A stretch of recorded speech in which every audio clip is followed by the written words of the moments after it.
Mga pagong at scorpion nasabat kamakailan sa El Nido sa Palawan. Dadalhin daw sana sa Maynila para gawing gamot. Sa Vietnam, itinuturing na industriya ang paggawa ng alak na may nakababad na cobra na may kagat-kagat pang scorpion o alakdan. Ang ilang buwang pagkakababad ng alakdan sa rice wine ang siya rin daw paraan upang mawala ang kamandag o laso ng mga ito. Pero kapag nilaklak, meron pa rin daw sipa at di umano, natural din itong gamot sa pananakit ng likod at rayuma. Higit sa lahat, epektibo rin daw na aphrodisiac. Ang mga sinasabing pakinabang na ito sa alakdan kaya ang dahilan kung bakit pati ang mga nananahimik na alakdan dito sa Pilipinas nagsimula na ring pagdiskitahan. Nito lang kasing 9 ng Hunyo, nasabat sa port ng El Nido sa Palawan ang isang abandonadong kargamento. Nung buksan ito, tumambad sa mga otoridad ang 47 Philippine freshwater turtles na critically endangered na o malapit nang maubos ang lahi. Pero ang mas ikinagulat ng lahat, may kasama itong 160 piraso ng giant Malay scorpion. This is the first na nakahuli tayo ng scorpion sa dami ng ating mga nahuhuli noon. Malamang dahil sa pagkakatagtag sa biyahe, mahigit 40 sa mga scorpion o alakdan namatay.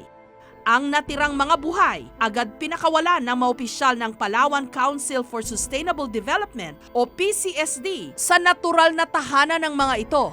Yung part of those sa mga namatay ay nilibing, yung iba naman ay nag-preserve lang kami for purposes of documentation kasi meron kaming gagawing parang museum ng lahat ng mga nahuli natin.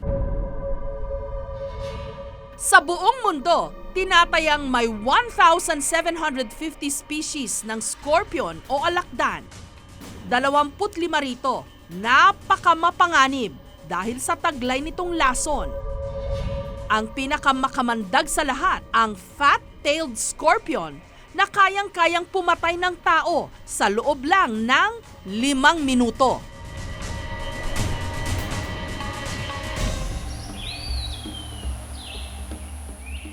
Ang scorpion ay isang nocturnal animal. Sabihin, active sila sa gabi. Sa daytime naman, nagtatago sila sa mga ilalim ng mga kahoy or foliage, mga dahon-dahon sa gubat. Reportedly, ay meron silang luminous effect. Pag tinamaan sila ng UV light, ay umiilaw sila pag inano mo ng UV light. Wala pang ganun ka-definite na pagsasaliksik sa purpose nito, pero maaring ito ay para mas maka-attract sa prey.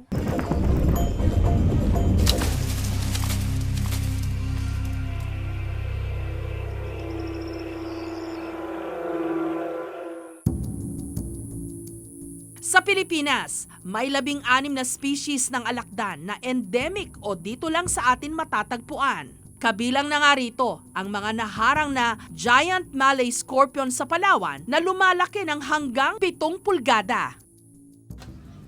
Gayunpaman, wala pa rin katakot-takot dito ang magsasakang si Maynardo, hindi niya tunay na pangalan. 1 taon na niyang sideline ang panguhuli ng mga alakdan. Malaki man ang posibilidad na siya'y malason. Sayang naman daw ang kikitain niyang 50 pesos kada piraso ng alakdan na naibibenta niya sa mga hobbyist o kolektor. Bit-bit ang kanyang sisidlan. Mano-manong ginagalugad ni Maynardo ang kagubatan.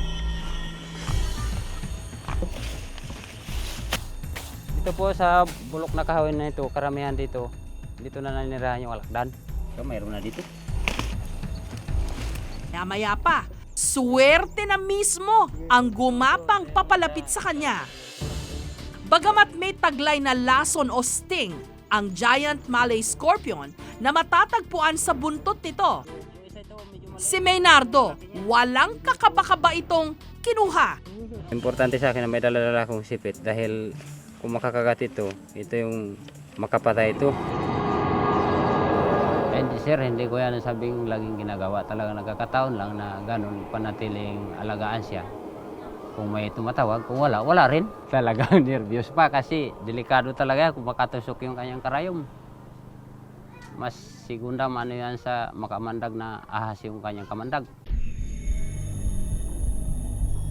Ayon sa mga paunang ulat, ang mga giant Malay scorpion na nasa kote sa Palawan, ipupuslit daw para gawing gamot. Malaki raw kasi talaga ang potensyal nito sa larangan ng medisina. Katunayan, sa Tel Aviv University sa Israel, pinag-aaralan ang venom o laso ng alakdan bilang alternatibo sa mga addictive at delikadong painkiller katulad ng morphine. Ngunit nagulat kami sa ipinagtapat ni Maynardo. Ang mga alakdan daw na kanyang nahuhuli, hindi ginagamit sa research, kundi sa sabong.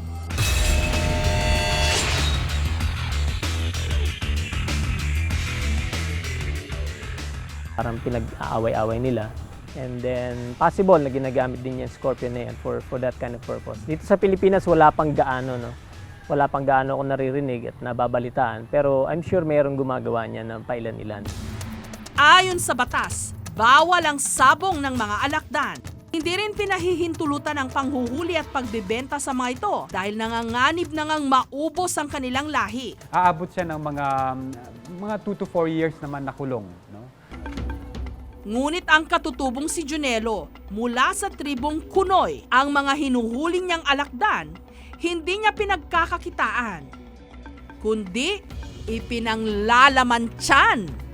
Tinatanggal ko itong karayom bago ulit siya ng bituka. Ito ay may lason, may kamandag.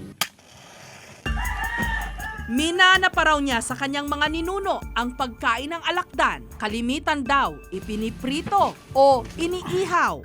Kumakain kami niyan kasi wala kaming ulam. Talagang normal lang kinakain namin yung alakdan. Naniniwala silang ang pagkain nito lunas din sa lagnat at pagkahilo.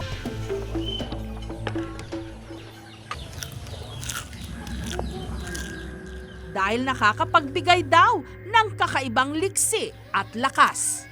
Parang lasa ng ulang langsa. Pag kumakain yan, sir, wala kang sakit sa katawan, hindi ako nagkakasakit. May pagsasaliksik na maaring may medicinal value from anti-inflammation up to, sabi nila, it could be a cure for cancer. So yun pa yung mga pinag-aaralan pero wala pang ganun ka-strong na result yung mga studies na ginagawa dito. 1 month old na scorpion. So nanganganak siya ng mga 30 to 40. Habang lumalaki siya, nagiging black na siya. So lifespan nila 5 years, 7 years. Sa kagustuhang iligtas ang lahi ng mga giant Malay scorpion, inaalagaan at pinararami ang mga ito ng negosyanteng si Roy. Sa ngayon, meron na siyang 5 alakdan na ang ilan nagsimula ng mabuntis at manganak. Dahil nung kabataan ko, madalas kami nakakakita niyan sa likod ng bahay. So, na-curious ako at nag-start akong mag-alaga. Ang first reaction lagi ng mga tao, patayin yan, patayin. Delikado. So, sa experience ko, mas madalas pa kami makaapak ng basag na bote kaysa makaapak ng scorpion. Naobserbahan ko, na pag-alaman ko na hindi sila ganun ka-aggressive. Hindi sila nag-a-attack. Naubos na yung cockroaches dito sa amin Kaya nagbe-breed kami ngayon ng superworm. Nagpaparami rin siya ng superworms na siyang ipinapakain niya sa mga alakdan. 5 beses na raw siyang na-sting o nalaso ng kanyang mga alaga. Hindi raw niya tatalikuran ang kanyang misyon. Pag nakagat ng scorpion, dapat hugasan yung sugat, lagyan ng ice pack, and then dalhin sa ospital. In the whole Philippines, it's found only here in Palawan and some islands in southern part of the Philippines like Tawi-Tawi. Sa kagustuhan din ni Roy na ipakilala ang giant Malay scorpion sa mga turista ng Palawan. inexhibit niya ang kanyang mga alaga sa sarili niyang nature park. Before I am in Taiwan, very scared because thinking it's dangerous. Now stay Palawan, look this one, it's very cute, it's okay. Not dangerous, it's my friend. Nanganganib na ngang maubos ang kanilang lahi. Pinagdidiskitahan pa para sa kung ano-anong kadahilanan. Makamandag, pero ang kanilang lason ang posible ring magbigay ng lunas sa mga sakit o karamdaman ng tao. Kaya dapat ngayon pa lang, huwag na sana nating istorbuhin ang mga nananahimik na alakdan.